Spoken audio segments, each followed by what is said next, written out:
Five, four, three, two, one.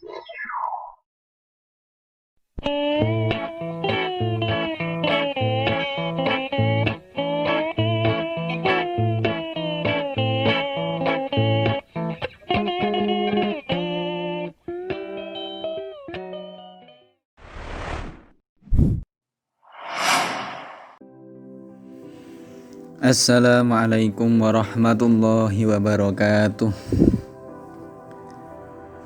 Selamat pagi semuanya. Alhamdulillahirabbil alamin. Wabihi nasta'inu ala umurid dunya waddin. Assalatu wassalamu ala asyrafil anbiya'i wal mursalin sayyidina wa maulana Muhammadin sallallahu alaihi wasallam. Qala Allah Ta'ala fil Qur'anil Adim. A'udzu billahi minasy syaithanir rajim. Bismillahirrahmanirrahim. Iqra bismi rabbikal ladzi khalaq. Khalaqal insana min 'alaq. Iqra wa rabbukal akram. Alladzi 'allama bil qalam. 'Allamal insana ma lam ya'lam. Al-ayah. Amma ba'du. Yang saya hormati Bapak Abu Samsudin selaku pengampu mata kuliah I'jaz Balaghi, dan tak lupa teman-teman yang saya cintai. Ya, di sini saya dan teman saya akan menjelaskan tentang mukjizat balaghah Al-Quran.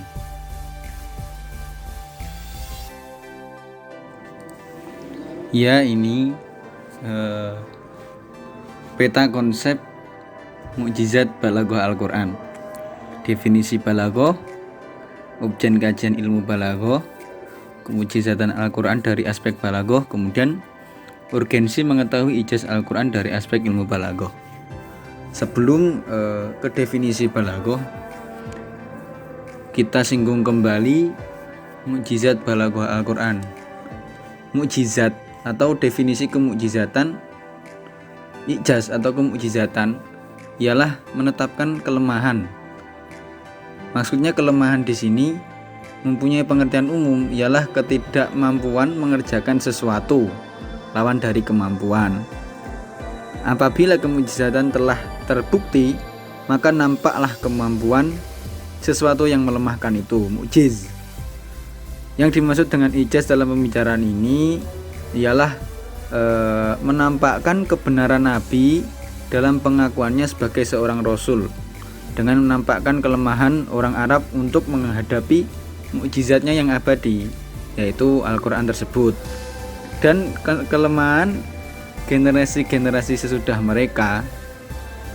Dan mukjizat itu sendiri adalah sesuatu yang luar biasa dengan disertai tantangan dan selamat dari perlawanan. Contohnya mukjizat Al-Quranul Karim yang digunakan Nabi untuk menantang orang-orang Arab, tetapi mereka tidak sanggup menghadapinya, padahal mereka sedemikian tinggi tingkat fasohah dan balaghahnya. Hal ini tiada lain karena Al-Quran itu sendiri merupakan mukjizat. Mungkin itu saja ya. Langsung ke subbab 1 dan 2 yang akan dijelaskan oleh rekan saya, yaitu Mbak Rimbi Nur Fitriani. Kepadanya dipersilahkan. Assalamualaikum warahmatullahi wabarakatuh. Yang pertama yakni pengertian balaghah. Secara etimologis, balaghah berasal dari kata balagho yang searti dengan wasola, yang berarti sampai. Sedangkan secara terminologis didefinisikan, balaghah adalah kesesuaian kalimat yang fasih atau tepat. Balaghah juga dapat diartikan sebagai kesesuaian antara konteks ucapan, situasi, dan kondisi lawan bicara, disertai dengan penggunaan kalimat atau bahasa yang fasih, jelas, dan mudah dipahami. Ilmu balaghah adalah disiplin ilmu yang sangat berhubungan dengan kalimat, yakni tarkibnya, artinya berbekas di jiwa, keindahan kata, keahlian dalam menentukan diksi, atau memilih kata yang sesuai dengan tata bahasa dan indah didengar. Balaghah merupakan cabang ilmu di dalam bahasa Arab dan sudah cukup lama dikenal dalam perkembangan sastra Arab. Yang kedua yakni objek kajian ilmu balaghah. Ilmu balaghah sebagai disiplin ilmu mempunyai 3 bidang kajian. Yang pertama yakni ilmu bayan. Ilmu bayan dalam bahasa artinya adalah terang atau jelas. Sedangkan secara istilah dalam ilmu balaghah, bayan adalah salah satu unsur ilmu dalam balaghah yang menjelaskan tentang cara-cara atau metode-metode menyampaikan sebuah pemikiran, ide, gagasan, atau ungkapan dengan tarkib atau susunan yang bervariasi. Ilmu ini pertama kali dikembangkan oleh Abu Ubaidah Ibnu Al-Madzani dengan kitab karangannya yang berjudul Majazul Quran. Objek yang menjadi kajian ilmu ini adalah tasbih atau penyerupaan, majaz, dan kinayah atau konotasi. Yang kedua yakni ilmu ma'ani. Ilmu ma'ani secara bahasa adalah maksud, arti, atau makna. Dalam hal ini, para ilmu ma'ani mengartikan ilmu ma'ani sebagai penyampaian melalui ungkapan sesuatu yang ada dalam pikiran seseorang, atau disebut juga gambaran dari pikiran. Sedangkan menurut istilah ilmu ma'ani adalah salah satu unsur atau cabang ilmu dalam balaghah yang mempelajari hal ihwal bahasa Arab yang mengikuti tuntutan situasi dan kondisi. Ilmu ini pertama kali dikembangkan oleh Abd al-Qahir al-Jurzanji. Adapun objek kajiannya yaitu kalimat-kalimat bahasa Arab. Yang ketiga yakni ilmu badi. Secara pengertian leksikal, ilmu badi adalah sesuatu atau ciptaan baru yang belum ada bahkan tidak ada contoh sebelumnya. Adapun secara istilah, ilmu badi yaitu salah satu cabang ilmu dalam balaghah yang menjelaskan tentang cara-cara atau kaifiyah yang digunakan untuk memperindah kalimat dan membuatnya sangat nikmat untuk dibaca, diucapkan, ataupun didengar. Dalam ilmu badi juga dijelaskan tentang keunggulan sebuah kalimat sehingga dapat membuat kalimat semakin indah, baik, serta memodifikasinya dengan keindahan kalimat tersebut, sesuai situasi dan kondisi lawan bicara dan telah jelas makna yang dikehendakinya. Peletak dasar ilmu badi adalah Abdullah ibnu Al-Mu'taz. Adapun objek kajian ilmu ini adalah upaya memperindah bahasa baik pada tataran lafal maupun makna. Untuk selanjutnya yakni kebalaghan Al-Quran akan dijelaskan oleh teman saya yakni Gus Maki Ainul Yakin. Terima kasih Mbak Rimbi ya. Kemudian lanjut ke subbab selanjutnya yaitu kemukjizatan Al-Quran dari aspek balaghah. Ya. Struktur bahasa Al-Quran adalah salah satu dari sekian banyak ciri khas gaya Al-Quran yang membuat bangsa Arab tidak dapat menyainginya. Hal seperti itu pernah disinggung Rasulullah SAW, yaitu menantang mereka dengan seluruh Quran dalam uslub umum yang meliputi orang Arab itu sendiri maupun orang lain, manusia dan jin, dengan tantangan yang mengalahkan kemampuan mereka secara padu. Di dalam Al-Quran surah Al-Isra ayat 88 yang berbunyi A'udzubillahi minasyaitonirrajim. Bismillahirrahmanirrahim. Qul la in ijtama'atil insu wal jinnu ala ayyatu bimisli hadzal qur'ani la ya'tuna bimislihi la ya'tuna bimithlihi walau kana ba'duhum li ba'din dhahira. Di situ sudah jelas bimithli hadzal Qur'an. Yang artinya secara lengkap, katakanlah sesungguhnya jika manusia dan jin berkumpul untuk membuat yang serupa dengan Al-Quran, bimithli hadzal Qur'an, yang serupa dengan Al-Quran ini, mereka tidak akan dapat membuat yang serupa dengannya, sekalipun mereka saling membantu satu sama lain. Itu sudah jelas bahwa nggak bakal mungkin seorang manusia maupun dia dibantu dengan jin untuk menyamai seperti Al-Quran ini, tidak akan bisa. Ya mungkin itu. Kemudian salah satu perbedaan yang mencolok antara jenis-jenis efektivitas yang ada pada bahasa Al-Quran dengan jenis bahasa lain adalah bahwa segala unsur kebalaghatan yang ada di dalam struktur Al-Quran memang dibutuhkannya secara alami. Sudah secara alami gitu loh. Kebalaghatan yang ada di dalamnya seolah-olah merupakan salah satu segi rangkaian huruf. Satu huruf dalam tempatnya di dalam Al-Quran adalah mukjizat. Huruf itu memegang tempat ia berada dan melalui kata memegang ayat, kemudian melalui ayat memegang ayat-ayat lain. Itulah kemukjizatan kalimatnya yang bersifat abadi.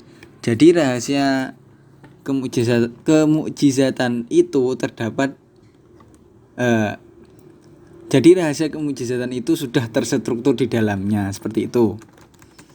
Kemudian bahasa yang terdapat pada Al-Quran tidak dapat dikalahkan bahkan oleh ahli retorika Arab sekalipun, tidak akan bisa.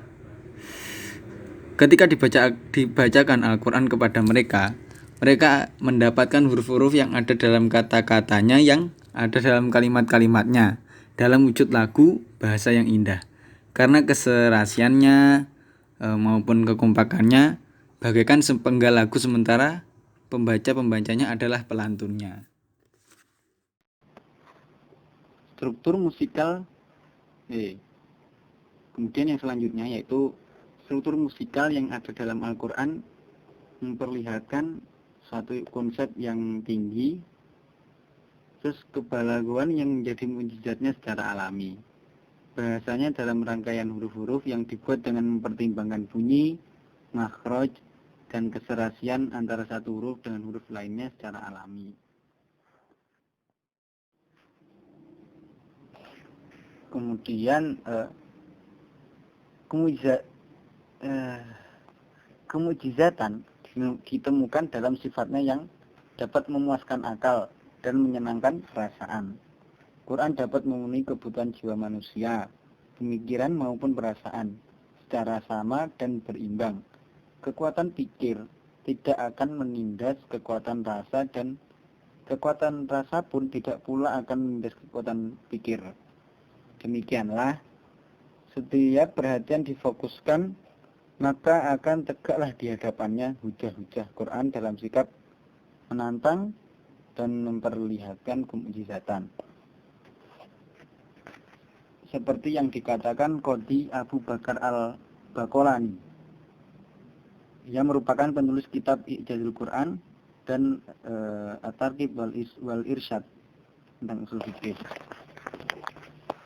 Beliau berkata, keindahan susunan Quran mengandung beberapa aspek kemukjizatan. Di antaranya ada yang kembali kepada kalimat, yaitu bahwa susunan Quran dengan berbagai wajah dan madhabnya berbeda dengan sistem dan tata urutan yang telah umum dan dikenal luas dalam perkataan mereka. Ia mempunyai uslub yang khas dan berbeda dengan uslub-uslub kalam biasa. Dalam hubungan ini perlu dijelaskan cara membuat dan menentukan kalam yang indah dan teratur terbagi atas arut-arut syair dengan berbagai macamnya. Terbagi lagi macam-macam kalam berwazan tanpa memperhatikan qafiyah atau kata terakhir dalam bait. Kemudian atas macam-macam kalam yang berimbangan dan bersajak. Ya, kalam berimbangan dan berwazan tanpa sajak, prosa yang di dalamnya dituntut ketepatan, kemanfaatan dan pemberian makna yang dikemukakan dengan bentuk wazan yang indah dan susunan yang halus sekalipun wazannya tidak seimbang. Dan itu serupa dengan sejumlah kalam yang direka-reka tanpa fungsi. Kita tahu bahwa Quran berlainan dengan cara-cara seperti itu dan berbeda dengan semua ragamnya. Quran tidak termasuk sajak dan tidak pula tergolong syair. Oleh karena begini, berbeda dengan semua macam kalam dan uslub khitab mereka, jelaslah bahwa Quran keluar dari kebiasaan dan Quran adalah mukjizat. Inilah sifat-sifat khos yang kembali kepada Quran secara global dan berbeda dengan semuanya itu. Seperti itu itulah komentar dari Abu Bakar Al-Baqolani. Jadi sudah jelas bahwa Al-Quran itu merupakan mukjizat yang tiada tandingannya, dan Quran merupakan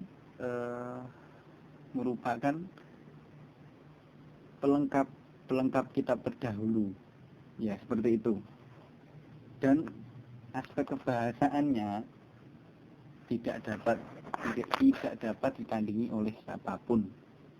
Walaupun itu dibantu oleh jin sekalipun, tidak akan bisa. Ya, kurang lebih seperti itu. Kemudian lanjut ke urgensi mengetahui ijazul Quran dari aspek ilmu balaghah. 1. Dapat memahami makna-makna Al-Quran yang menjadi dasar ilmu balaghah tersebut dan mengetahui rahasia-rahasia yang terkandung di dalamnya. 2. Mampu mengungkapkan kata-kata yang sesuai syakul kalam. Maksudnya sesuai susunan kalimat, seperti intinya berdasar seperti ilmu balaghah, dan dapat membedakan kalimat yang baik dan yang buruk. 3.